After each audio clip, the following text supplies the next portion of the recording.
يا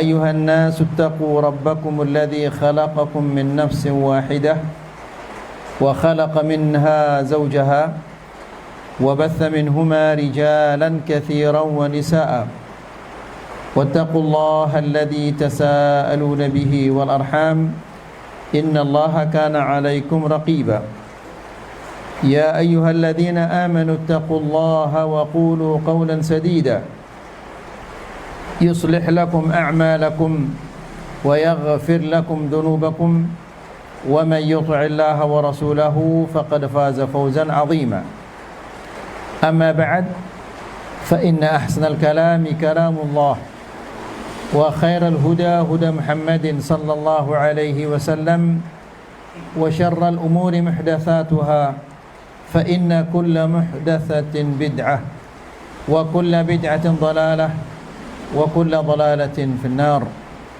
Ikhwani fi din, a'azzakumullah. Alhamdulillah, segala puji bagi Allah Subhanahu wa taala yang pada sore hari ini, meskipun dalam cuaca yang hujan seperti ini, Allah Subhanahu wa taala memberikan kita taufik dan hidayah untuk hadir di majlisul ilm. Semoga Allah Subhanahu wa taala memberkahi detik demi detik dari umur kita ini, dan semoga Allah Subhanahu wa taala menyelamatkan kita di dunia dan di akhirat. Ikhwani fi din, azakumullah. Setiap muslim ketika dia datang ke majlisul ilm, hendaklah dia senantiasa ingat bahwa seorang muslim yang menuntut ilmu, yang mengenal agamanya, adalah dia orang lebih mulia di sisi Allah Subhanahu wa taala daripada orang yang tidak memiliki ilmu. Allah Subhanahu wa taala berfirman di dalam Al-Qur'an, "Qul hal yastawi alladhina ya'lamuna wal ladzina la ya'lamun, innama yatadhakkaru ulul albab." Katakanlah ya Muhammad, apakah sama orang yang berilmu dan orang yang tidak berilmu? Tentunya tidak mungkin dia sama.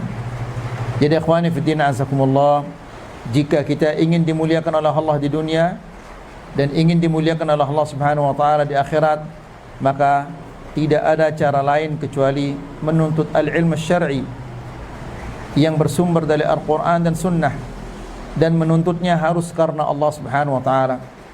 Jangan semata-mata ingin mendapatkan kemuliaan, tapi semata-mata ingin mendapatkan ridha Allah Subhanahu wa taala. Ikhwani fid din, a'azzakumullah. Kajian kita pada sore hari ini masih berkaitan tentang bab ihtiramu asma'illahi ta'ala, bab menghormati nama-nama Allah Subhanahu wa ta'ala.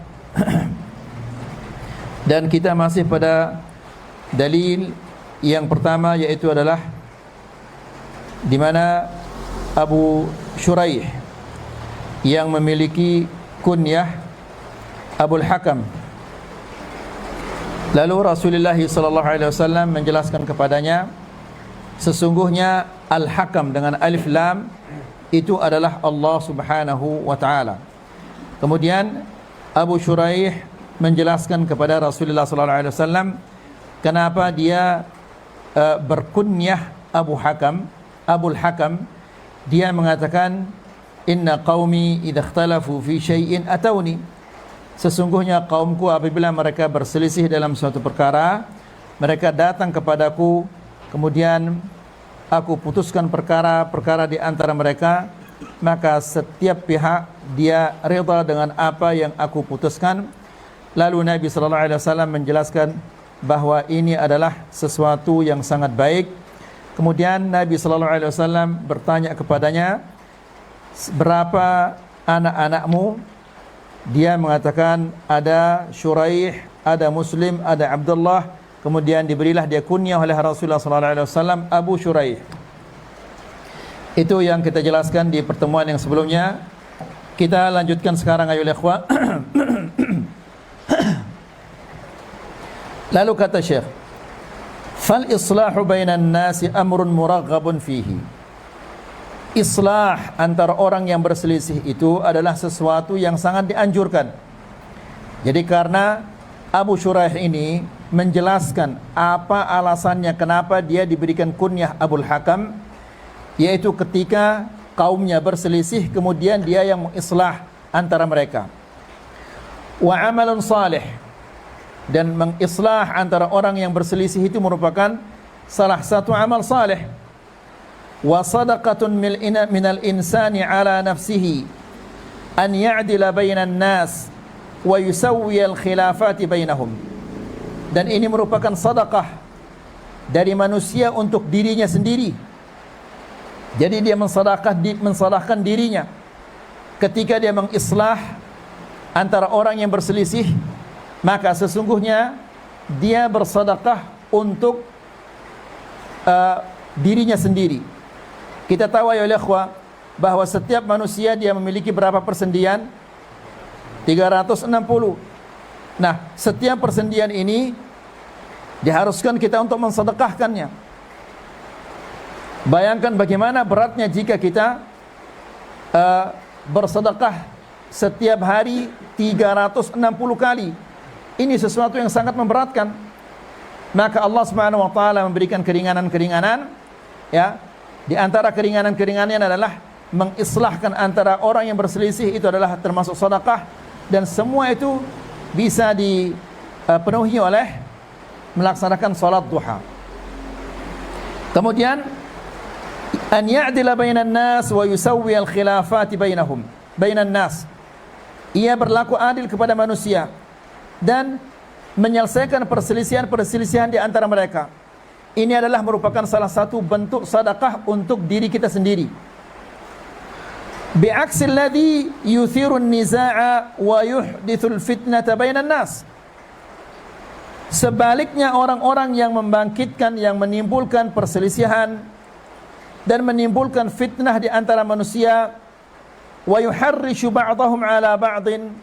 Kemudian dia menimbulkan perselisihan antara satu dengan yang lainnya, ya, imma dengan menghibah atau dengan menceritakan hal-hal yang tidak baik, sehingga si fulan marah, kemudian timbul perselisihan di antara mereka, bertengkarlah mereka.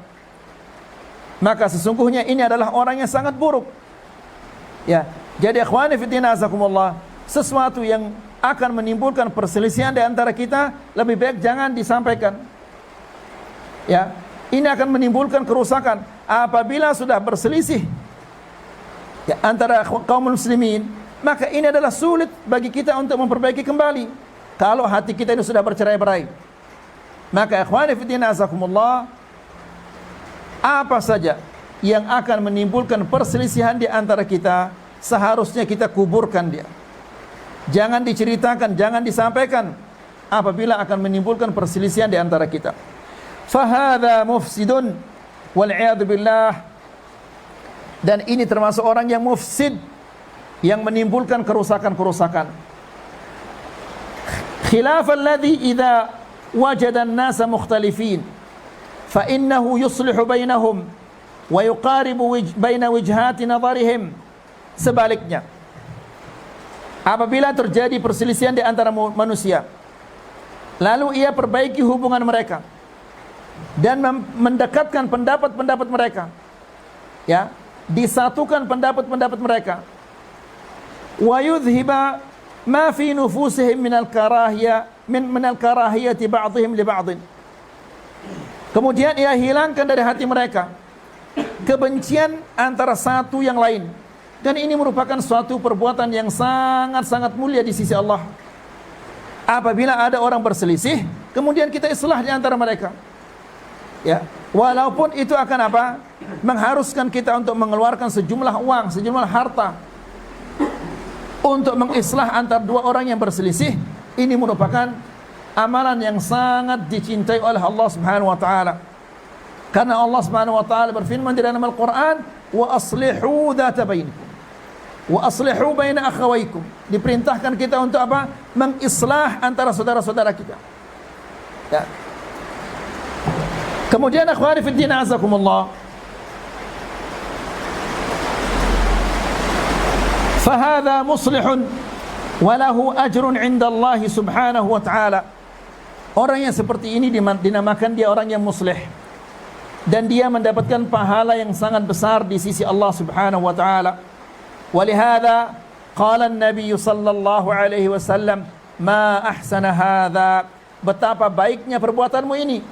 Ya, di mana Abu Shuraih dia selalu mengislah antara perselisihan yang terjadi di antara kaumnya. Maka ini ridha dengan keputusannya. Rasulullah sallallahu alaihi wasallam mengatakan ini adalah perbuatan yang sangat-sangat baik. Ta'ajjuban wa thana'an 'ala amali hadzal rajul.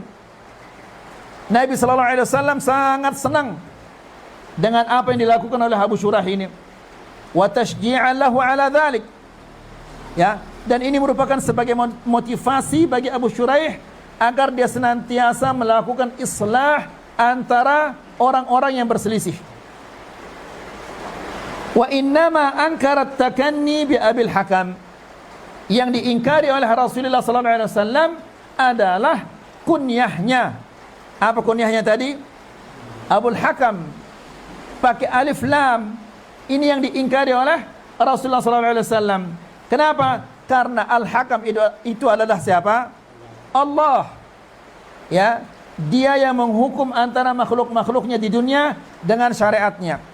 Kemudian di akhirat nanti Allah Subhanahu wa taala yang memutuskan perkara-perkara hambanya. Maka Al-Hakam itu adalah Allah Subhanahu wa taala. Tapi seandainya dia berkunyah dengan Abu Hakam, enggak jadi masalah. Ya. Kemudian wa innama ankarat takanni bi Abil Hakam. Yang diingkari oleh Rasulullah sallallahu alaihi wasallam adalah kunyahnya Abul Hakam. Wa arada taghyirahu. Dan Rasulullah sallallahu alaihi wasallam ingin merubah kunyah ini. Haitsu qala lah, "Fama laka minal walad?" Berapa banyak anak lakimu? Ya, ini menunjukkan ayolah ikhwah bahwa yang lebih baik kita berkunyah dengan nama anak laki kita. Ya, walaupun kita belum punya anak laki, walaupun kita belum menikah, boleh kita berkunyah. Ya, Abu Abdullah, Abu Muhammad, Abu Ibrahim, Abu Ismail atau yang lain-lainnya. Kemudian lalu Nabi sallallahu alaihi wasallam bertanya kepadanya, "Berapa anak laki-lakimu?" Kenapa? Liyaj'ala lahu badilan salihan. Agar digantikan dengan pengganti yang lebih bagus dari Abul Hakam yang tidak bagus itu. Karena Al-Hakam itu adalah nama Allah. Rasulullah sallallahu alaihi wasallam ingin menggantinya dengan kunyah yang lebih bagus, yang layak bagi manusia, karena Al-Hakam itu adalah Allah Subhanahu wa taala. Maka qala Abu Shuraih, qultu Shuraih wa Muslim wa Abdullah. Saya punya 3 anak laki-laki, Shuraih, Muslim dan Abdullah. Kata Rasulullah sallallahu alaihi wasallam, "Man akbaruhum?" Siapa yang paling besar di antara mereka? Dia mengatakan Shuraih. Ya, yang paling besar itu adalah Shuraih. Lalu Nabi sallallahu alaihi wasallam langsung memberikannya kunyah. Apa? Anta Abu Shuraih. Engkau itu sejak sekarang, engkau ini adalah Abu Shuraih, bukan lagi siapa? Abul Hakam. Badalun min Abil Hakam. Wa kannahu bi akbari auladih. Fadalla ala anna al-kunyah takunu bi akbaril aulad. Jadi kunyah itu dengan nama anak yang paling besar. Kemudian apa faedah-faedah yang bisa kita ambil dari hadis ini? Kata Syekh, faedah yang pertama atau masalah yang pertama, fihi ihtiramu asma'illahi subhanah. Hadis ini terkandung di dalamnya bahwa setiap muslim dia harus menghormati nama-nama Allah. Ya. Nama-nama Allah Subhanahu wa taala tidak sama dengan nama-nama manusia. Sifat-sifat Allah Subhanahu wa taala tidak sama dengan sifat-sifat manusia. Setiap nama Allah Subhanahu wa taala terkandung di dalamnya sifat. Kalau manusia belum tentu demikian. Ya, Allah Subhanahu wa taala di antara sifatnya dia adalah Al-Karim. Ya, dan Allah Subhanahu wa taala benar-benar Karim, Maha Pemurah. Ya, manusia kadang-kadang sifatnya karim, namun belum tentu dia karim. Nah, jadi Masalah yang pertama, ihtiram asma'illah. Setiap muslim harus menghormati nama-nama Allah. Wa ijlaluha, dan memuliakannya. Wa taghyirul ism min ajli ijlaliha, dan merubah nama untuk demi memuliakan nama Allah Subhanahu wa taala. Sebagaimana Rasulullah sallallahu alaihi wasallam merubah Abul Hakam menjadi Abu Shuraih untuk memuliakan nama-nama Allah Subhanahu wa taala. Ikhwani fi din azakumullah, yang harus kita sadari apabila kita mengagungkan Allah Subhanahu wa taala, mengagungkan nama-nama Allah Subhanahu wa taala, pasti Allah Subhanahu wa taala akan memuliakan kita. Ya, dan tidaklah seseorang memuliakan nama-nama Allah Subhanahu wa taala melainkan itu adalah karena keimanannya kepada Allah Subhanahu wa taala. Kemudian, li'anna Nabi sallallahu alaihi wasallam ghayyara isma Abil Hakam ila Abi Shuraih ihtiraman li asma'illahi ta'ala. Karena Nabi sallallahu alaihi wasallam merubah Abul Hakam menjadi Abu Shuraih. Kenapa? Karena menghormati dan memuliakan nama-nama Allah Subhanahu wa taala. Pelajaran yang kedua atau masalah yang kedua. Fil hadits dalilun ala ta'limil jahil. Dalam hadis ini ada masalah yang sangat mulia. Apa itu? Yaitu orang yang tahu mengajar orang yang tidak tahu. Orang yang jahil. Orang yang memiliki ilmu mengajar orang yang tidak memiliki ilmu. Dan ikhwani fiddin azakumullah, ingat bahwa Allah Subhanahu wa taala akan menanyakan kita tentang ilmu yang kita dapatkan ini. Ya, sebagaimana kita semua menghafal hadis Nabi sallallahu alaihi wasallam yang mengatakan, "Lan tazula qadama 'abdin yaumal qiyamati hatta yus'ala an arba'." Tidak akan melangkah kaki seseorang dari hadapan Allah sampai dia ditanya tentang 4 perkara. Salah satu di antara yang 4 ini adalah wa an ilmihi madza amila bihi. Tentang ilmunya, diapakan ilmu itu? Diamalkan atau tidak? Disampaikan kepada orang lain atau tidak? Semua itu akan ditanya oleh Allah Subhanahu wa taala. Jadi, masalah yang kedua yaitu ta'limul jahil, mengajarkan orang yang jahil. Fa inna Nabiyya sallallahu alaihi wasallam 'allama Abu Shuraih. Karena Nabi sallallahu alaihi wasallam dalam hadis ini dia mengajarkan Abu Shuraih. Wa bayyana lahu anna hadhihi al-kunya khata'. Dan Nabi sallallahu alaihi wasallam menjelaskan kepada Abu Shuraih bahwa kunyahnya ini adalah salah. Ya, betapa banyaknya ya ikhwah nama-nama kaum muslimin di zaman sekarang ini, terutama remaja-remaja yang tidak pantas ya diberikan kepada seorang muslim. Ya. Seorang muslim namanya sama seperti nama-nama orang kafir. Wala haula wala quwata illa billah. Kemudian faedah yang ketiga. Fil hadis dalilun ala anna man mana'a min syai'in sayyi'in wa lahu badilun salihun fa innahu ya'ti bil badil.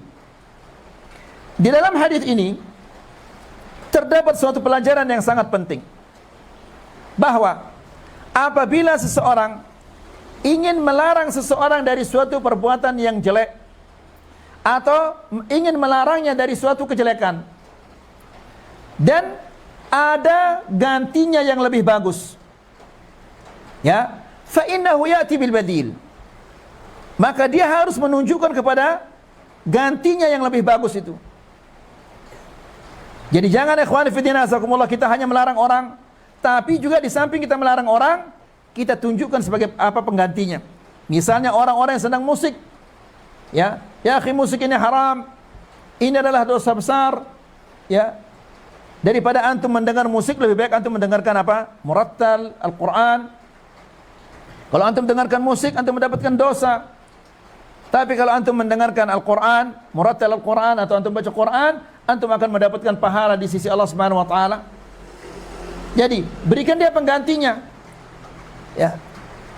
Karena seseorang tidak mungkin dia akan kosong dari kegiatan. Ya. Dahulu kegiatannya adalah, pekerjaannya adalah diharamkan oleh Allah Subhanahu wa taala. Larang dia dari pekerjaan yang haram itu, kemudian gantikan dia dengan apa? Pengganti yang lebih bagus. Ya. Kemudian fa inna Nabiyya sallallahu alaihi wasallam lamma mana'a min at-takanni bi Abil Hakam, karena di sini Nabi sallallahu alaihi wasallam melarangnya berkunyah dengan kunyah Abul Hakam, diganti oleh Nabi sallallahu alaihi wasallam dengan apa?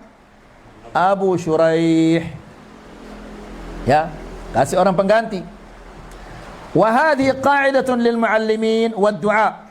Dan ini merupakan kaidah bagi orang-orang yang mengajar dan bagi para dai, annahum idza nahun nas an syai'in muharram, apabila mereka melarang orang-orang dari suatu perbuatan yang haram, wa hunaka ma yahillu mahallahu min at-tayyib al-halal, sementara ada penggantinya yang bagus, yang halal, fa innahum ya'tuna bihi wa yubayyinunahu lin-nas, maka harus dia tunjukkan mereka kepada yang halal, yang bagus itu. Jangan hanya sekedar melarang, tidak ada penggantinya, tidak ada solusinya. Ya, larang mereka dari yang haram, kemudian kasih mereka solusinya, kemudian jelaskan kepada mereka mana yang lebih bagus. Masalah yang keempat. Fil hadis dalilun ala masyru'iyyati as-sulh bainan nas fima yakhtalifuna fihi.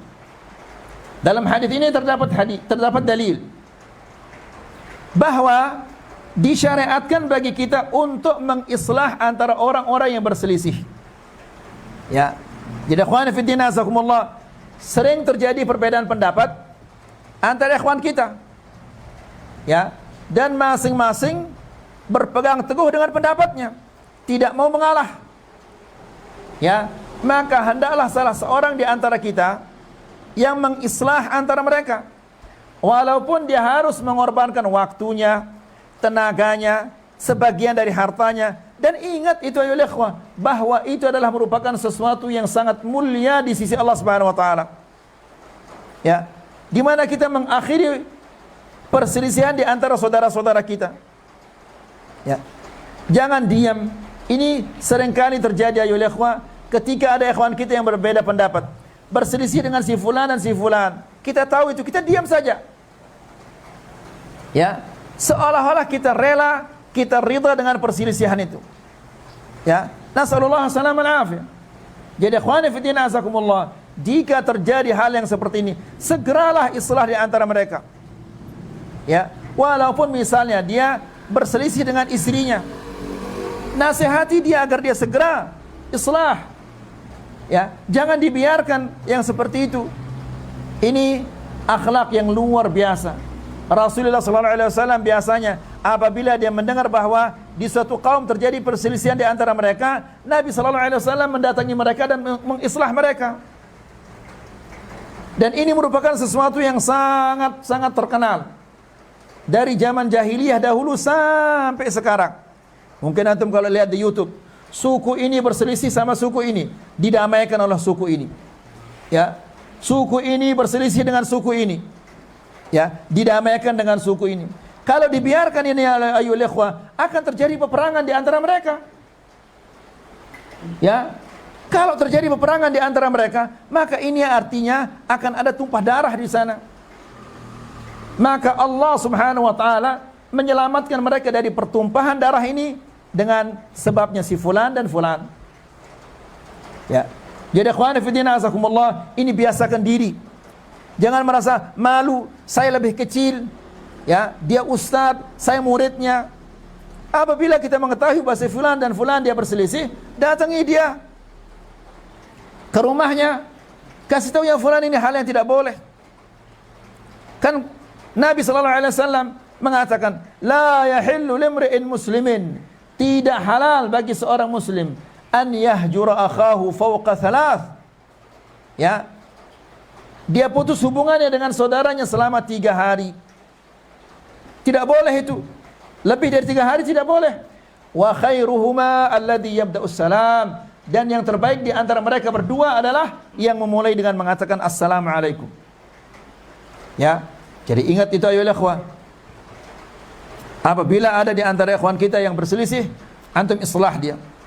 Kalau memang antum tidak bisa, antum cari orang lain yang dipercaya oleh kedua-duanya, atau orang yang lebih tua dari kedua-duanya, ya, agar ia mengislah antara dua saudara kita ini yang sedang berselisih. Wa anna sulha mabniyun 'ala at-taradi laisa ilzaman, ya. Karena yang namanya sulh, islah ini itu dibangun di atas ridanya dua belah pihak ini. Ya, bukan dipaksa dia harus menerima, tidak. Ya, harus ada ridha dari dua belah pihak ini. Si fulan ridha dengan keputusan saya, si fulan juga ridha dengan keputusan ini. Jadi islah itu dibangun di atas ridha, bukan dibangun di atas paksaan. Ya. Jadi tanyakan dia, apakah antum ridha dengan keputusan ini atau antum terpaksa? Ya, karena terkadang ayo ikhwah,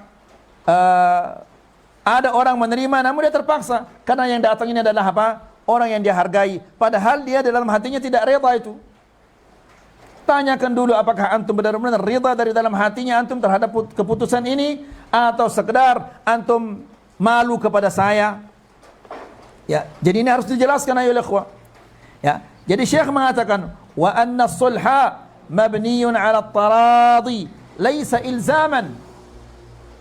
Ya, bukan melazimkan, bukan mengharuskan dia untuk menerima, tapi ini harus ada ridha dari dua belah pihak. Fa inna Abu Shuraih, karena Abu Shuraih dalam hadis ini dia mengatakan faradhiya kilal fariqain. Lalu ridalah dua belah pihak ini. Mereka berselisih, lalu saya putuskan perkara mereka dan kedua-duanya menjadi ridha. Ini menunjukkan bahwa perselisihan itu atau islah itu dibangun di atas apa? Di atas ridha dari dua belah pihak. Tidak boleh ada satu yang ditekan. Ya. Kemudian fasulh la yulzim wa innama ya'ridu al-hall an-nafi'. Sulh itu tidak melazimkan seseorang, tidak menekan seseorang untuk menerima keputusan ini. Tapi yang namanya sulh itu dia memberikan tawaran, ya, dia menawarkan kepadanya solusi yang lebih bagus. Ya, ya fulan antum berselisih sama si fulan gara-gara ini lebih bagus kalian begini. Ya, jadi sulh itu bukan menekan untuk dia apa? Harus menerima, tidak. Tapi sulh itu kita tawarkan kepadanya solusi, jalan keluar. Tidak cocok, carikan dia besok lagi. Belum juga cocok, carikan dia lagi. Terus begitu sampai dia islah. Ya, fa in qabila falhamdulillah. Kalau dia terima solusi yang kita berikan kepadanya, maka alhamdulillah. Wa illa fa innal maradda ila kitabillah wa sunnati rasulih sallallahu alaihi wasallam li hasmin niza'. Kalau juga dia tidak mau terima, maka kembalikanlah kepada Al-Quran, kembalikanlah kepada sunnah Nabi sallallahu alaihi wasallam untuk mengakhiri perselisihan di antara mereka ini. Amma alladhi yulzimun nasa bighairi hukmillah. Adapun orang-orang yang mengharuskan, yang menekan orang-orang dengan selain Allah, ya, fahadha taghut. Ini namanya taghut. Ya. Dia mengharuskan orang-orang untuk melakukan hal-hal yang tidak diridhai oleh Allah. Ini adalah taghut. Tidak boleh Jumatan, ya, tidak boleh salat berjamaah atau yang lain-lainnya. Seperti yang terjadi di beberapa negara. Ya, dipaksakan mereka untuk melakukan hal-hal yang tidak diridhai oleh Allah Subhanahu wa taala. Nah, orang-orang yang seperti ini namanya taghut. Yang mengharuskan orang-orang untuk melakukan hal-hal yang tidak diridhai oleh Allah Subhanahu wa taala. Kalladhi yulzimun nasa bihukmil a'raf al-qabaliyah allati yatahakamu ilaiha ba'dul qabail. Seperti kata Syekh di sini yang melazimkan manusia dengan hukum-hukum suku-suku. Jadi ikhwani fi din azakumullah, ya, di suku-suku itu ada adat-adat yang mereka pegang dengan kuat. Ya, begitu juga di sini. Ya. Contohnya ya ikhwah, pernah terjadi perceraian. Lalu kita katakan tidak boleh dia keluar dari rumahnya selama masa iddahnya. Masa iddahnya harus dia di rumahnya, karena masa iddahnya itu dia masih terhitung apa? Suami istri. Siapa tahu nanti dia ingin bermesra-mesraan dengan istrinya, maka jadilah rujuk itu. Tapi sekarang kalau bapak ambil dia, kemudian dia di rumahnya, kapan dia akan rujuk? Lalu hukum Allah ini dibatalkan, tidak diterima. Gara-gara apa? Malu kita nanti. Ya, ini menyelisihi adat kita, menyelisihi tradisi kita. Ya, sudah dicerai kok masih diam di rumah suaminya. Ya, malu kita. Mana harga diri kita? Mana harga diri keluarga kita? Subhanallah. Ya, jadi ikhwani fi din azakumullah, hukum Allah Subhanahu wa taala disia-siakan begitu saja karena dia merasa malu. Ya, lebih senang dia menjalankan hukum-hukum tradisi, adat istiadat daripada menjalankan hukum Allah. Nasallallahu salam al afiyah. Kemudian amma alladhi yulzimun nasa bi ghairi hukmillah. Adapun yang mengharuskan manusia-manusia atau orang-orang untuk menerima atau melaksanakan hukum selain hukum Allah, fahadha taghut. Ini adalah taghut. Kalladhi yulzimun nasa bi hukmil a'raf al-qabaliyah. Seperti orang-orang yang mengharuskan orang berhukum dengan menerima hukum-hukum persukuan, adat-adat kesukuan, allati yatahakamu ilaiha ba'dul qabail, yang masih dilaksanakan oleh sebagian kabilah-kabilah ini, dan sampai sekarang ayo ikhwah, di negara Arab itu sampai sekarang. Ya, kalau suku si fulan menikah dengan suku yang lebih rendah lagi, wah itu luar biasa itu. Tidak boleh. Ya, suku kita lebih tinggi daripada sukunya si fulan. Masa kita akan berikan anak perempuan kita kepada suku yang lebih rendah? Rusak nama kita dan seterusnya. Nasallallahu salam al afiyah. Ya. Fahadha min hukmil jahiliyah. Ini termasuk bagian daripada hukum-hukum jahiliyah. Jadi ikhwani fillah azakumullah, kita harus menjunjung tinggi Al-Quran dan Sunnah. Ya, kita akan aman di dunia dan di akhirat apabila kita berhukum dengan Al-Quran dan Sunnah. Kemudian yang kelima, yang terakhir, fil hadithi dalilun ala anna al-kutnyata takunu bi akbaril aulad. Dalam hadis ini, kunyah itu adalah dengan nama anak kita yang paling besar. Apalagi kalau dia laki-laki, itu lebih bagus. Ya, kalau yang perempuan lebih besar silahkan. Ya, Abu Sumayyah, Abu Zahrah, Abu Wardah, Abu Nabilah, Abu siapa saja. Ya, tapi kalau dia laki-laki itu lebih bagus. Ini yang berkaitan tentang hadis yang pertama atau dalil yang pertama dalam bab ini. Kita berpindah ke asyratus sa'ah.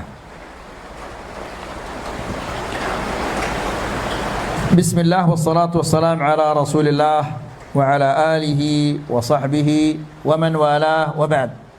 Ikhwani fid din azakumullah, kajian kita masih berkaitan tentang sifat ad-dajjal, sifat-sifatnya Dajjal dan hadis-hadis yang berkaitan tentang sifat-sifatnya. Di pertemuan yang sebelumnya kita menjelaskan bahwa Dajjal itu adalah seorang laki-laki. Kemudian dia adalah seorang pemuda. Kemudian dia ahmar. Ya, warna tubuhnya bercampur dengan warna merah. Kemudian dia pendek. Kemudian dia afhaj. Afhaj artinya kalau dia jalan ngengkang karena dia bengkok kakinya. Kemudian dia ja'dur ra's, keribu. Kemudian ajla al-jabha, apa? Solong. Rambutnya tubuhnya di belakang.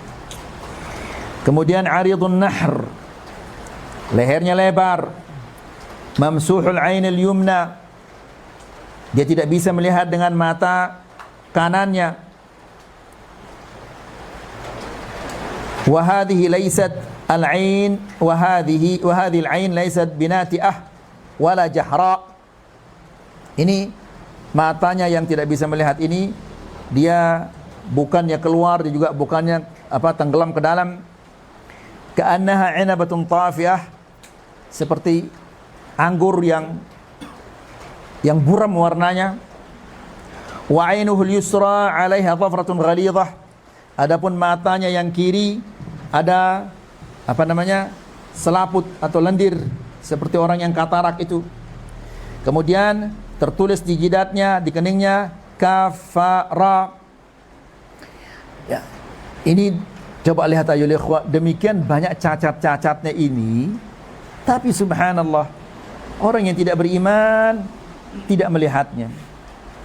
Ya, justru mereka beriman kepadanya. La ilaha illallah. Kemudian kita sudah menyampaikan hadis yang pertama, hadis yang diriwayatkan oleh Imam Al-Bukhari. Kita lanjutkan sekarang hadis yang kedua, hadis Ibnu Umar radhiyallahu taala anhuma, juga di dalam Sahih Al-Bukhari, anna Rasulullah sallallahu alaihi wasallam dzakara ad-dajjal baina dhahranain nas. Suatu hari Nabi sallallahu alaihi wasallam menyebutkan ad-dajjal di saat dia berada di tengah-tengah para sahabat-sahabatnya atau berada di tengah orang-orang, manusia-manusia. Faqal, lalu Nabi mengatakan, innallaha ta'ala laisa bi'a'war. Sesungguhnya Allah subhanahu wa ta'ala tidak buta sebelah. Ya, jadi ikhwani fiddin azakumullah, cacat ini nanti dilihat oleh orang banyak.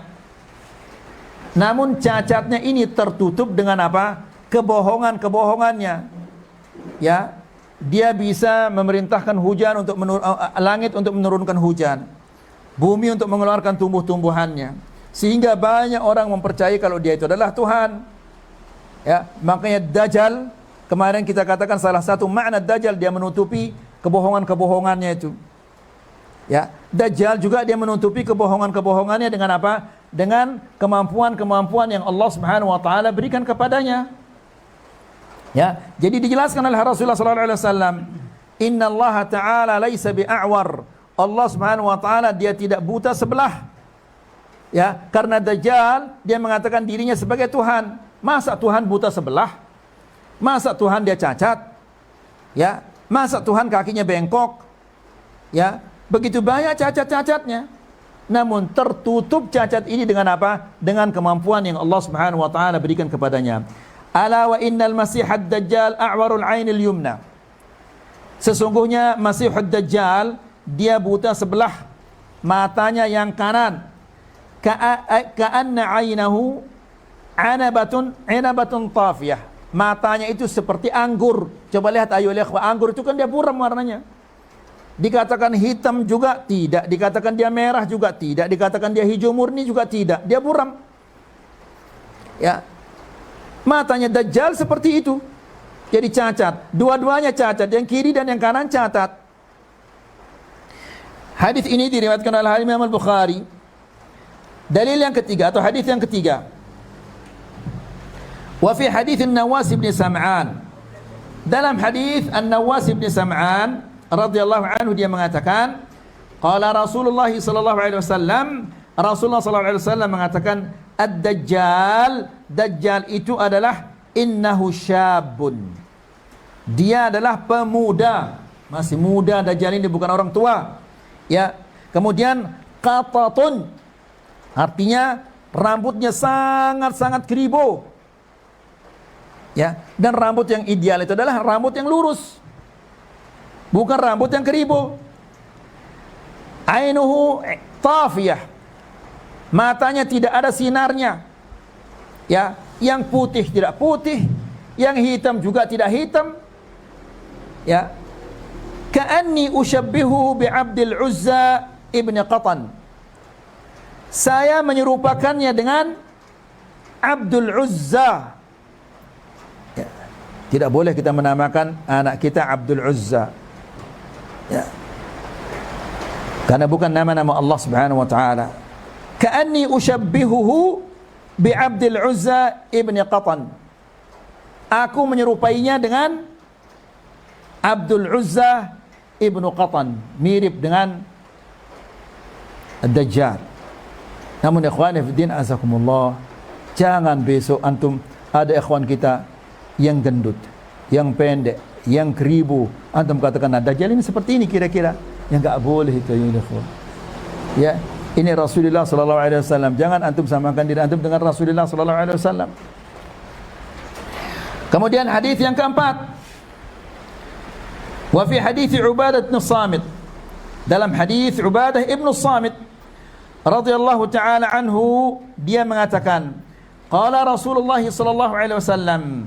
Rasulullah sallallahu alaihi wasallam mengatakan, inna Masihad Dajjal rajulun. Sesungguhnya Masihud Dajjal itu dia adalah seorang laki-laki, qasirun, pendek, afja', jalannya ngengkang, ja'dun, dia keribu, matmusul ain, salah satu matanya dia tenggelam, laisa binati'atin wala jahra, ya, dia tidak keluar. Yang satunya lagi, dia tidak keluar matanya dan juga tidak apa, tenggelam.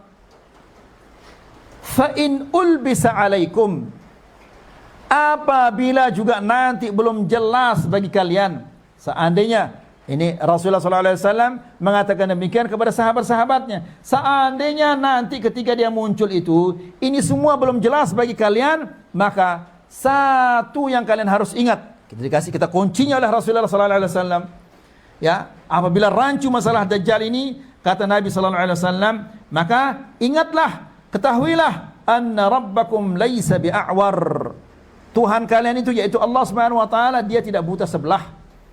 Matanya sempurna, sifat-sifatnya sempurna. Dajjal yang mengatakan dirinya sebagai Tuhan dan punya kemampuan-kemampuan yang luar biasa, menghidupkan orang yang sudah mati, menumbuhkan tumbuh-tumbuhan, menurunkan hujan, dia mengatakan dirinya Tuhan, maka ketahuilah bahwa Tuhan kalian itu dia tidak buta. Ya, apabila kalian melihat orang yang mengatakan saya ini adalah Tuhan, lalu matanya dia buta, maka langsung, ya, putuskan bahwa engkau adalah bukan Allah, bukan Tuhan, tapi engkau adalah Dajjal. Ya. Kemudian hadis yang kelima, wa fi hadis Abi Hurairah, dalam hadis Abi Hurairah radhiyallahu taala anhu, bahwa Rasulullah sallallahu alaihi wasallam mengatakan, wa amma masihud dalalah, adapun masihud dalalah, masih kesesatan. Ya, karena ada dua masih, ayo ikhwah. Yang pertama masih siapa?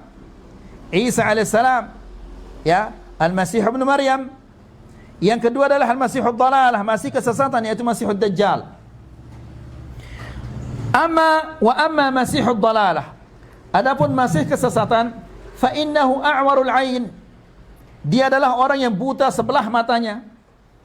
Kemudian ajla al-jabhah, orangnya solong, aridun nahr, lehernya lebar, fihi dafa, dia agak bungkuk. Ya, subhanallah, lihat ikhwani fiddin azakumullah. Ya, sungguh benar apa yang dikatakan oleh para sahabat.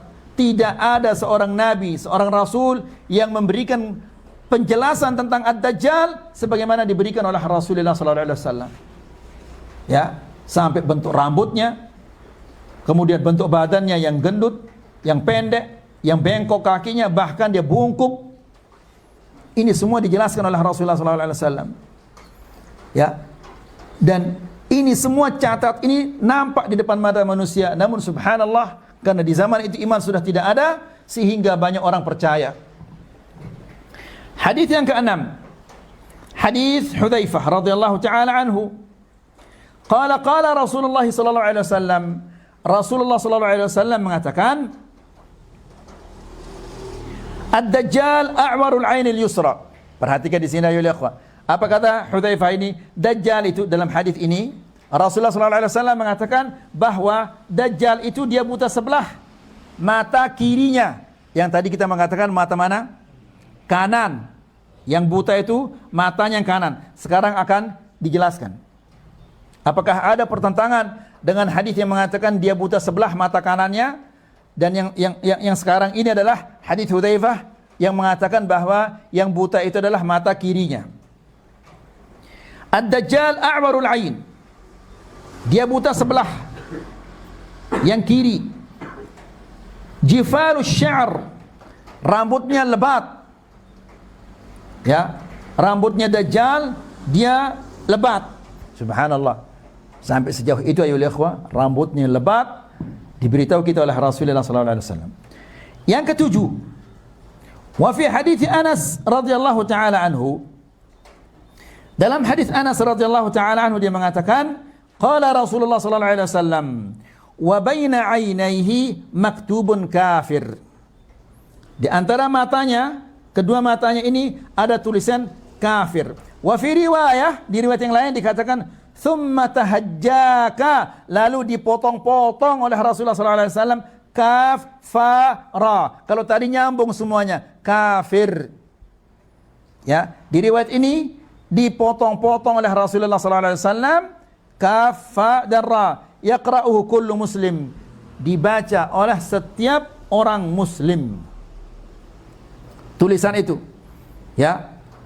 Wa fi riwayat Hudzaifah, di riwayat yang lain, yaqra'uhu kullu mu'minin katiban wa ghaira katib, akan dibaca oleh setiap orang yang beriman. Dia bisa membaca atau tidak bisa membaca. Karena bacaan ini bukan berdasarkan apa? Kemampuan EQ, tapi di sini berdasarkan apa? Berdasarkan iman. Sama seperti orang yang apa? Yang apabila dia meninggal dunia, datang dua malaikat, kemudian ditanya kepadanya, "Man rabbuk, ma dinuk, man nabiyyuk?" Ya, ini jawabannya berdasarkan iman, bukan berdasarkan hafalan. Kalau hafalan, anak-anak kita di TK semua sudah hafal. Tapi seseorang apabila meninggal dunia nanti, tidak mungkin dia akan bisa menjawab kalau dia tidak beriman. Ya. Wa hadhil kitabatu haqiqatun ala zahiriha. Dan tulisan ini adalah benar. Ya, sesuai dengan zahirnya. Sesuai dengan yang dikatakan oleh Rasulullah sallallahu alaihi wasallam. Wa la yashkilu ru'yatu ba'd an-nas li hadhil kitabah duna ba'd. Dan ikhwani fi din azakumullah, di sini tidak ada kerancuan jika ada sebagian orang yang bisa membacanya atau tidak bisa membaca. Tidak ada kerancuan, tidak ada masalah. Ya, jadi bukanlah orang yang buta huruf nanti dia tidak bisa membacanya, dia beriman. Masya Allah luar biasa imannya, namun dia butuh huruf. Bukan berarti dia tidak akan membacanya. Ya, ada orang yang kafir, yang fasik, yang pintar membaca, bukan berarti dia akan bisa membacanya nanti. Ya, di sini kata Syekh, wa qiraatul ummi laha, dan bacaan ini akan dibaca oleh orang yang ummi, yang tidak bisa menulis. Ya, jadi bacaan ini bukan berdasarkan kemampuan kepintaran, tapi berdasarkan apa? Berdasarkan iman. Wa dzalika anna al-idraka fil basar yakhluquhu Allah lil 'abdi kaifa syaa'a wa mata syaa'. Yang demikian itu karena kemampuan penglihatan akan diciptakan oleh Allah Subhanahu wa taala bagi hambanya bagaimana yang dia kehendaki dan kapan dia kehendaki. Lihat ayo ikhwah, kalau kita di dunia ya, sepekan atau 2 pekan kita tidak makan dan tidak minum, mati kita. Tapi di akhirat nanti ya, 1500 tahun kita tidak makan, tidak minum. Ya, tidak ada orang yang mati. Ya, kenapa? Karena alamnya lain. Kemudian fahadha yarahul mu'minu bi'aini basarihi. Tulisan ini akan dilihat oleh orang yang beriman dengan mata kepalanya. Wa in kana la ya'riful kitabah, meskipun dia orang yang tidak bisa menulis, tidak bisa membacanya, dia akan melihatnya dan dia akan bisa membacanya. Ya, jadi di sanalah Allah Subhanahu wa taala menciptakan untuknya kemampuan untuk melihat. Jangan mengatakan, wah, nanti orang-orang yang tidak bisa melihat, dia buta atau yang lainnya tidak akan melihatnya. Dia beriman tapi dia buta, dia akan tetap melihatnya. Karena alamnya adalah alam lain. Fahadha yarahul mu'min bi'aini basarih. Wa in kana la ya'riful kitabah wa la yarahul kafir. Lihat, dan tidak bisa dilihat orang-orang kafir meskipun dia melek. Ya, tulisan ini tidak bisa dilihat oleh mereka. Kalau semuanya sama, yang kafir melihatnya, yang muslim juga melihatnya, maka ini tidak adil namanya. Ya, kalau semuanya melihatnya maka tidak akan ada orang yang beriman kepada Dajjal. Maka dengan demikian Dajjal itu bukan ujian jadinya. Karena Dajjal ini adalah merupakan fitnah yang terbesar sejak Allah menciptakan langit dan bumi ini. Dia merupakan fitnah yang terbesar. Kalau semuanya bisa membacanya maka bukan fitnah namanya. Dilihat sama orang kafir, oh ini Dajjal, enggak usah kita beriman, kita masuk Islam saja. Jangan beriman kepadanya. Ya, tapi Dajjal ini sebagai fitnah. Wala yarahul kafir walau kana ya'riful kitabah.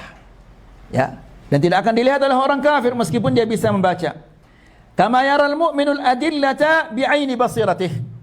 Sebagaimana orang mukmin dia melihat kebenaran Allah Subhanahu wa taala dengan mata hatinya. Ya, sama kita melihat sesuatu itu, sama kita melihatnya. Tapi orang yang diberikan oleh Allah Subhanahu wa taala iman, dia melihat benda itu dengan apa? Dengan ainul basirah, mata hatinya. Orang kafir, orang yang tidak beriman hanya dilihat dengan apa? Dengan mata kepalanya saja. Sehingga dia tidak beriman. Ya. Kita melihat semut yang ke sana kemari. Ya, biasa kita melihat semut yang ke sana kemari. Tapi orang yang beriman, dia melihatnya dengan mata hatinya. Dia mengatakan subhanallah, betapa besar kekuasaan Allah Subhanahu wa taala yang mengajarkan semut ini, mengajarkan kepadanya ini, mengajarkan kepadanya ini. Subhanallah. Ya, sampai-sampai pernah wallahu taala alam dia benar atau tidak, ya. Siapa namanya itu? Harun Yahya. Dia mengatakan semut ini di dalam ruangannya itu punya dia ruangan yang steril. Di tempat itu dia menyimpan apa namanya? Makanan-makanannya sehingga dia tidak membusuk. Apabila makanan-makanan ini terkena dengan uap dan akan membusuk, dikeluarkan kemudian dijemur dia. Setelah itu dimasukkan lagi oleh semut ini. Siapa yang mengajarkannya itu kalau bukan Allah Subhanahu wa taala? Ya, jadi ikhwani fi din azakumullah, orang yang beriman dia melihat sesuatu itu dengan apa? Dengan ainul basirah, mata hatinya. Orang yang tidak beriman dia melihat zahirnya saja. Wala yarahul kafir kama yaral mu'minu al-adillata bi'aini basiratih. Orang yang beriman dia melihat dalil-dalil, bukti-bukti kebesaran Allah dengan mata hatinya. Wala yarahul kafir, tidak bisa, tidak dilihat oleh orang-orang kafir walaupun dua-duanya melihatnya.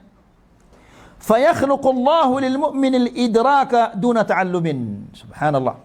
Jadi pada saat itu nanti Allah Subhanahu wa taala menciptakan bagi orang-orang yang beriman idrak, pengetahuan meskipun dia tidak pernah belajar. Ya, diberikan dia kemampuan untuk apa? Bisa membaca. Lianna dzalika zaman tankhariqu fihi al-'adat. Karena pada masa itu hal-hal yang biasa sudah tidak biasa lagi. Buktinya matahari kalau dia terbit dari mana? Dari timur, matahari terbit. Kemudian dia tenggelam di barat. Pada hari itu dia akan terbalik nanti. Ya. Dia akan terbit dari barat kemudian tenggelam di timur. Terbalik dia. Ya. Jadi, masa itu segala sesuatu terbalik. Binatang-binatang akan berbicara dengan manusia. Ya. Kemudian binatang-binatang buas sudah tidak lagi buas, menjadi jinak. Bahkan anak-anak akan bermain dengan singa, dengan ular-ular berbisa. Ya. Jadi Allah Subhanahu wa taala akan menciptakan bagi orang-orang beriman kemampuan untuk bisa membaca tulisan itu meskipun dia tidak bisa membaca. Qala an-Nawawi, al-Imam an-Nawawi mengatakan, as-sahih alladhi alaihi al-muhaqqiqun anna hadhihi al-kitabatu ala zahiriha. Al-Imam an-Nawawi mengatakan bahwa al-muhaqqiqun, para ulama mengatakan bahwa tulisan ini sesuai dengan zahirnya. Dia benar-benar ada tulisan. Bukan sebagian yang mengatakan bahwa itu adalah hayalan. Ya, itu adalah benar-benar tulisan. Wa annaha kitabatun haqiqiyatun. Dan ini adalah tulisan yang benar. Ja'alaha Allahu ayatan wa alamatan min jumlatil alamatil qati'ah bi kufrihi wa kadhibihi wa ibtalih. Dan Allah Subhanahu wa taala menjadikan tulisan itu sebagai tanda di antara sekian banyak tanda-tandanya itu.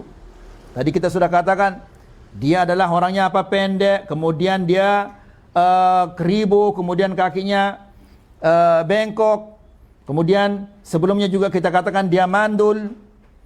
Ya, ada tanda-tanda yang lain bahwa dia itu adalah seorang pembohong. Jadi kata Imam Nawawi, ja'alaha Allahu ayatan wa alamatan min jumlatil alamat. Allah menjadikannya sebagai tanda-tanda di antara sekian banyak tanda-tanda al-qati'ah bi kufrihi wa kadhibihi wa ibtalih. Ya, yang memutuskan, yang memastikan bahwa dia itu adalah kafir dan dia adalah seorang pembohong, dan semua yang diucapkan itu adalah batal semuanya. Ya, semua yang dia lakukan itu semata-mata itu adalah pemberian Allah Subhanahu wa taala sebagai ujian bagi manusia-manusia yang hidup di zaman itu. Yudhiruha Allah taala likulli muslim.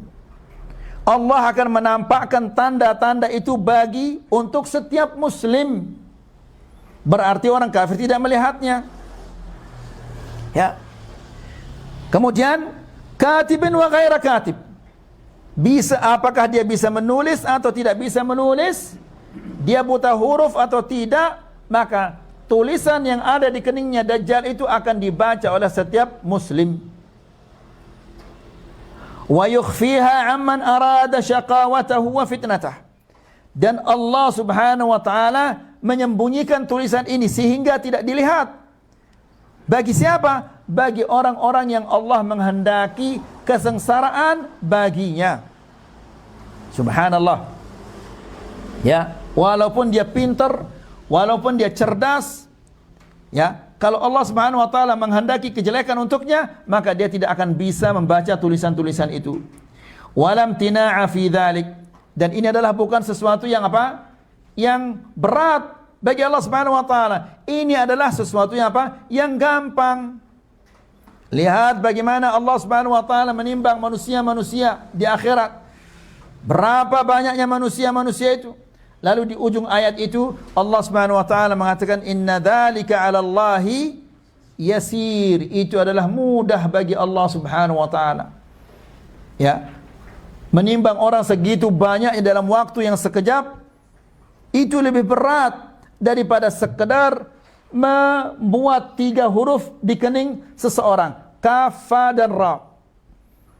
Ya, lebih mudah lagi membuat orang yang tidak bisa membacanya dan orang yang bisa membaca tidak bisa membacanya. Itu mudah bagi Allah Subhanahu wa taala, tidak ada yang mustahil, tidak ada yang berat bagi Allah. Karena Allah itu ala kulli syai'in qadir. Kemudian kita ambil satu hadis lagi. Wa min sifatihi, dan di antara sifat-sifatnya Dajjal ini, ma jaa fi hadits Fatimah binti Qais, yang terdapat dalam hadis Fatimah binti Qais